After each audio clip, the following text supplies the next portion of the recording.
Commerce valley আজও সবাইকে স্বাগত জানাচ্ছে। আজ আমি হাজির হয়েছি এসএসসি 2026-দের হিসাব বিজ্ঞানের অধ্যায় 6 অর্থাৎ জাবেদা চ্যাপ্টার নিয়ে।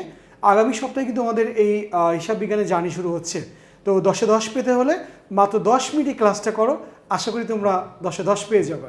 ওকে, তো আমরা দেরি না করে আমরা পরের স্লাইডে চলে যাচ্ছি। তোমরা দেখতেই পাচ্ছ যে আমাদের এখানে একটা জাবেদার অর্থাৎ 2023-এ ময়মনসিংহ বোর্ডে একটা অঙ্ক আসছে, তোমরা খেয়াল করছো। এখানে আমাদের কী কী রয়েছে, কত হচ্ছে বিক্রয় সংক্রান্ত আনুষঙ্গিক খরচের পরিমাণ, তারপরে বলেছে আমাদের বিক্রয় জাবেদা, তারপরে হচ্ছে সাধারণ জাবেদা। আসলে জাবেদা তো আমরা জানি আমাদের হিসাব বিজ্ঞানের প্রাথমিক বই বা কি বলা হয়, সহকারী বই বলা হয়, তাই না? এবং হিসাব বিজ্ঞানের সবচেয়ে গুরুত্বপূর্ণ অংশ কিন্তু আমাদের এই জাবেদার পার্টটা। তো জাবেদার সাধারণত পরীক্ষাতে কী কী আসে একটু আমরা জেনে নিই। বেশিরভাগই থাকে আমাদের ক্রয় ও বিক্রয় জাবেদা, এটা কিন্তু আমাদের পরীক্ষাতে আমরা পাবোই পাবো, ঠিক না? তো আজকে আমরা এই বিষয়টা একটু ক্লিয়ার করার চেষ্টা করব। আর আমি দেবাশিস তোমাদের সঙ্গে রয়েছি কমার্স ভ্যালির পক্ষ থেকে। তো ক্রয় জাবেদা বিক্রয় জাবেদা প্রস্তুত করতে হলে যে বিষয়টা আমাদের জানা খুবই জরুরি, সেটা হচ্ছে ক্রয় ও বিক্রয় জাবেদায় কি বসে না, রাইট?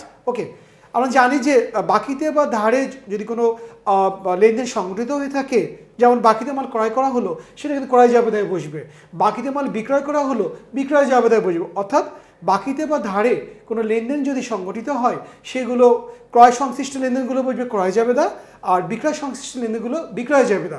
মনে রাখতে হবে যে এই ক্রয় বা বিক্রয় জাবেদায় কখনোই নগদে বা চেকের মাধ্যমে কোনো লেনদেন আসবে না, এটা খুব ইম্পর্টেন্ট। ওকে, তো আমরা একটা অঙ্ক দেওয়ার মাধ্যমে আমরা বুঝতে পারবো। তোমরা দেখতেই পারছো এখানে আমাদের ময়মনসিংহ বোর্ডে 2023 সালে আসছিল জৌরাট ট্রেডার্সের কিছু তথ্যাবলী দেওয়া রয়েছে এবং কত বলেছে আনুষঙ্গিক খরচ। হ্যাঁ, আমরা যখন বাকিতে কোনো পণ্য ক্রয় বা বিক্রয় করে থাকি আমাদের কিন্তু কিছু আনুষঙ্গিক খরচ চলে আসে। সেই খরচগুলো কী করবো, আমরা যোগ করব। খরচগুলো কী হতে পারে, যেমন পরিবহন খরচ হতে পারে, প্যাকিং খরচ হতে পারে, পণ্য আনানেও খরচ হতে পারে, এই সমস্তকেই বলা হয় আনুষঙ্গিক খরচ। তো তোমরা দেখতেই পারছো কত বলা হয়েছে যে বিক্রয় সংক্রান্ত আনুষঙ্গিক খরচের পরিমাণ। ওকে, তো আমরা দেখছি নভেম্বর 15 তারিখে দেখো কী লেখা আছে যে আমাদের গাড়ি ভাড়া রয়েছে 500 টাকা। তো আমরা প্রথমে ঘরটা অবশ্যই কাটবো। মনে রাখবো যে হিসাবের প্রত্যেকটা অঙ্কই কিন্তু আমরা বক্স আকারে প্রেজেন্ট করব। তো আমরা প্রথমে সালটা দিব, তারপর আমাদের এখানে বিবরণ, বিস্তারিত এবং পরিমাণ। তাহলে আমাদের গাড়ি ভাড়া যেটা রয়েছে সেটা বিবরণ করে লিখে আমরা 500 টাকা লিখলাম।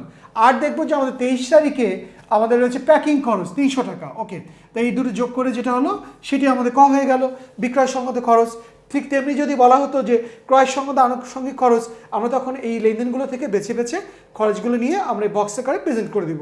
আমরা মনে হয় বুঝতে পেরেছি। ওকে, এবার আমাদের সবচেয়ে গুরুত্বপূর্ণ পার্টটা হচ্ছে আমাদের এই যে বিক্রয় জাবেদা, রাইট? তাহলে প্রথমত বিক্রয় জাবেদা কী বসে আমরা একটু জেনে নিই। ধারে বা বাকিতে বিক্রয় সংশ্লিষ্ট লেনদেনগুলো বসে বিক্রয় জাবেদা। এবং এখানে মনে খেয়াল রাখবো এখানে কিন্তু চালানের একটা নম্বর রয়েছে, কারণ বাকিতে ক্রয় করলে কিন্তু চালানের সৃষ্টি হয় আমরা জানি, আর নগদে ক্রয় বিক্রয় করলে কী সৃষ্টি হয়, ক্যাশ মেমোর সৃষ্টি হয়। তো আমাদের ঘরটাকে আমরা দেখব যে তারিখ, তারপর ডেবিট হিসাব খাত, চালান নম্বর, সূত্র, আর হচ্ছে প্রাপ্য হিসাব ডেবিট, বিক্রয় হিসাব ক্রেডিট। এই ছকটা কিন্তু আজকে আমরা সবাই মুখস্থ করে ফেলবো, কারণ পরীক্ষাতে কিন্তু এটা আসার সম্ভাবনা অনেকাংশে বেশি। ওকে, এখন আমরা দেখব এই যে আমাদের এখানে প্রায় 4-5টা লেনদেন রয়েছে, কোনগুলো বসবে। প্রথমে রয়েছে তাকে স্বীকৃত বিলের মাধ্যমে পণ্য ক্রয়। এখানে কিন্তু আমাদের স্বীকৃত বিলের মাধ্যমে পণ্য ক্রয় করা হয়েছে, এখানে কিন্তু কোনো পণ্য ক্রয় করিনি আমরা, তো এটা বসছে না, কারণ যে আবেদন হচ্ছে ক্রয় হিসাব ডেবিট, প্রদেয় বিল হিসাব ক্রেডিট। ওকে, তারপর 10 তারিখে এটা কী রয়েছে, বিলের মাধ্যমে ক্রয়কৃত পণ্য ফেরত দেওয়া হয়েছে, এটাও আসবে না, আমরা পণ্য ফেরত দিচ্ছি। তাহলে বিক্রয় জাবেদা কোনটা আসবে, যেগুলো আমরা বাকিতে মাল বিক্রি করেছি। এবার আমরা দেখব 15 তারিখে দেখো কী লেখা রয়েছে, জাকিয়া ট্রেডার্স চন্দ্রদ্বীপের নিকট বিক্রয় করেছি প্রতি প্যাকেট 400 টাকা দরে আমাদের 50 প্যাকেট। খেয়াল করবো এটাও প্যাকেট এটাও প্যাকেট, তো আমরা এটা গুণ করে ফেলবো। আমরা এটা গণনা যে দেখানোর চেষ্টা করব। দেখো এখানে লেখা রয়েছে আমাদের যে কত টাকা কিনেছি আমরা, এই 400কে 50 দিয়ে গুণ করব, এবং আমাদের এখানে বারটা রয়েছে 10%, অর্থাৎ পণ্য ক্রয় করলে ক্রয় করা যে ব্যালেন্সটা আসছে তার থেকে আমরা কি বারটাটা কী করব, যোগ করব। আমরা কিন্তু জানি আমাদের বারটা কয় প্রকার, এফাকে জেনে নিই। একটা হচ্ছে নগদ বারটা, একটা হচ্ছে কারবারি বারটা। কারবারি বারটা জিনিসটা কি, বিক্রেতা ক্রেতাকে পণ্যের তালিকা মূল্য থেকে যে ছাড় প্রদান করে থাকে তাকে বলে কারবারি বারটা, এবং এই কারবারি বারটা কিন্তু আমাদের এই চালানে যেটা রয়েছে মূল টাকাতে কী হবে, বিয়োগ হয়ে যাবে। তাহলে কারবারিটা বুঝতে পেরেছি। তাহলে আমাদের এখানে মোট টাকা যা হয়েছে তার থেকে এই 10% বারটা বাদ দিব, আর এই যে আনুষঙ্গিক খরচ রয়েছে বা গাড়ি ভাড়া যেটা রয়েছে সেটা আমরা কি করব, যোগ করব। ওকে, এই গণনাকার যে রেজাল্টটা যেটা আসছে এই 18,500 টাকা, এটা আমরা দেখিয়ে দেবো এখানে, এবং চালান নাম্বার থাকলে সে নাম্বারটা দিব, না থাকলে দিব না। আর সূত্রের ঘরে অবশ্যই এই টিক চিহ্নটা আমরা ইউজ করব, বুঝতে পেরেছি। এরপরে দেখবো যে 23 তারিখে দেখো যে সাকিবা ব্রাদার্স তারা কি করেছে, পণ্য বিক্রয় করেছে প্রতি টন 180 টাকা দরে 100 টিন বিস্কিট বিক্রি করেছে। ওকে, প্রতি টিন। ঠিক আমরা এখানে বিবরণের ঘরে আমরা ওই কোম্পানির নাম লিখবো এবং একই সিস্টেমে আমরা প্রথমে কী করবো, 180কে 100 দিয়ে গুণ করবো, পরে 5% বাদ দেবো এবং এই প্যাকিং খরচটা কী করবো, যোগ করব। এই পুরো কার্যক্রম কিন্তু আমরা কি করছি, গণনাকার্যে দেখাই দিব, কারণ স্যাররা কীভাবে বুঝবে এই অ্যামাউন্টটা কীভাবে আসছে, অবশ্যই আমরা এইভাবে দেখিয়ে দিব, তাহলে ফুল মার্কস পেয়ে যাব। ওকে, তারপরে আমরা কী করবো, এটা যোগ করে দিব, আমাদের বিক্রয় জাবেদা শেষ। ঠিক একইভাবে বাকিতে মাল ক্রয় করলে ঠিক ক্রয় জাবেদা করবো, সেখানে ঘরটা একটু চেঞ্জ হবে। কি চেঞ্জ হবে, এখানে আমাদের ক্রেডিট হিসাব খাত থাকবে, চালান নাম্বার থাকবে, সূত্র থাকবে, আর এখানে হবে ক্রয় হিসাব ডেবিট, প্রদ হিসাব ক্রেডিট। ওকে, তোমরা অবশ্যই ভাষায় এই ক্রয় জাবেদা বিক্রয় জাবেদা ছকটা একদম মুখস্থ করে ফেলবে, কারণ পরীক্ষাতে কিন্তু চলে আসবে কিন্তু। এবার দেখো তোমরা পরে যে পার্টটা রয়েছে আমাদের জাবেদা, ওখানে বলা ছিল যে আমাদের 1, 10 এবং 20, ওখানে যে দুটো ডেটের বিক্রয় জাবেদা করেছি ওই লেনদেনগুলো বাদে যেগুলো রয়েছে সাধারণ জাবেদা করতে বলেছে। তোমরা দেখতেই পাচ্ছ এখানে রয়েছে ক্রয় হিসাব ডেবিট, প্রদ হিসাব ক্রেডিট, অর্থাৎ স্বীকৃত বিলের মাধ্যমে পণ্য ক্রয় করলে আমাদের প্রদ বিলের সৃষ্টি হয়। তো ক্রয় হিসাব ডেবিট, প্রদ বিল হিসাব ক্রেডিট, পরে আমরা যে প্রদ বিলটা মাধ্যমে কিনেছিলাম এটা আমরা ফেরত দিয়ে দিব, তাহলে কি হবে, প্রদ বিল হিসাব ডেবিট, ক্রয় ফেরত হিসাব ক্রেডিট।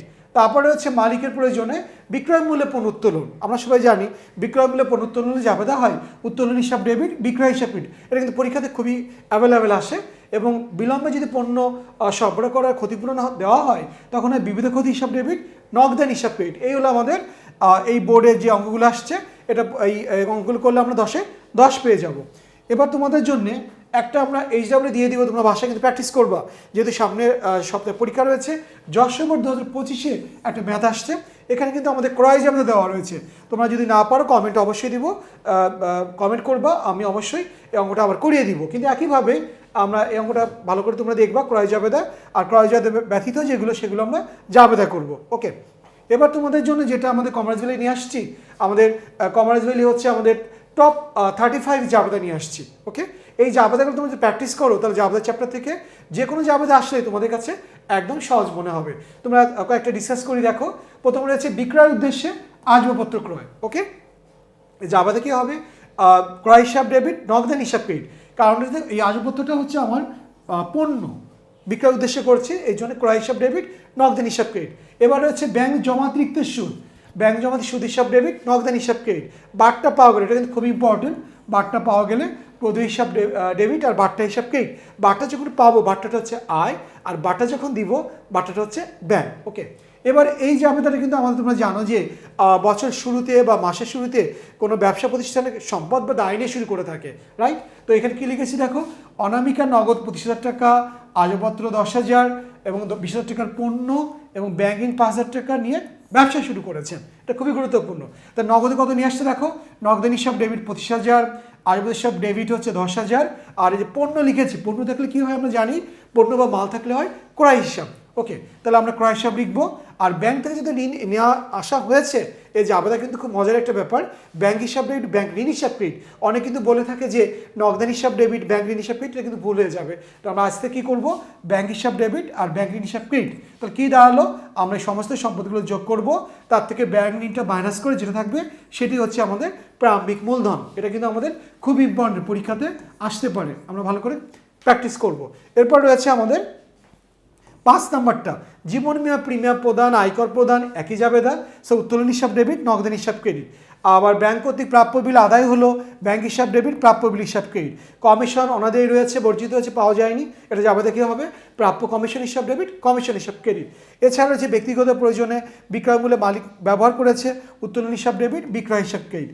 আর 9 নম্বরটা দেখো, অফিসে কর্মচারী বেতন ব্যক্তিগতভাবে যাই প্রদান করে থাকি সেটা কিন্তু মূলধন, সো বেতন হিসাব ডেবিট, মূলধন হিসাব ক্রেডিট। এবং সর্বশেষ সবচেয়ে গুরুত্বপূর্ণ বিনামূল্যে পণ্য বিতরণ। হ্যাঁ, বিনামূল্যে পণ্য বিতরণ, ভোক্তাদের মাঝে পণ্য বিতরণ একই কথা, সেটা জাবেদা হচ্ছে বিক্রয় হিসাব, বিজ্ঞাপন হিসাব ডেবিট আর ক্রয় হিসাব ক্রেডিট। তো তোমরা এই জাবেদাগুলো প্র্যাকটিস করবা, পাশাপাশি আরও জাবেদা তোমাদের পিডিএফ আমি দিয়ে দিব, যেগুলো রয়েছে আরও প্রায় 20-25টা অথবা 35টা। এইগুলো তোমরা যদি প্র্যাকটিস করো ভালো করে, অবশ্যই তোমরা এই জাবেদা চ্যাপ্টার থেকে তোমাদের কমন পড়বে। আর যে কোনো প্রবলেম হলে তোমরা অবশ্যই আমাদের কমার্স ভ্যালি যে ইউটিউব চ্যানেল রয়েছে বা আমার যে ফেসবুক আইডি রয়েছে, তোমরা অবশ্যই নক করবা। কমার্স ভ্যালি তোমাদের সঙ্গেই রয়েছে। এতক্ষণ সঙ্গে থাকার জন্য অনেক অনেক ধন্যবাদ।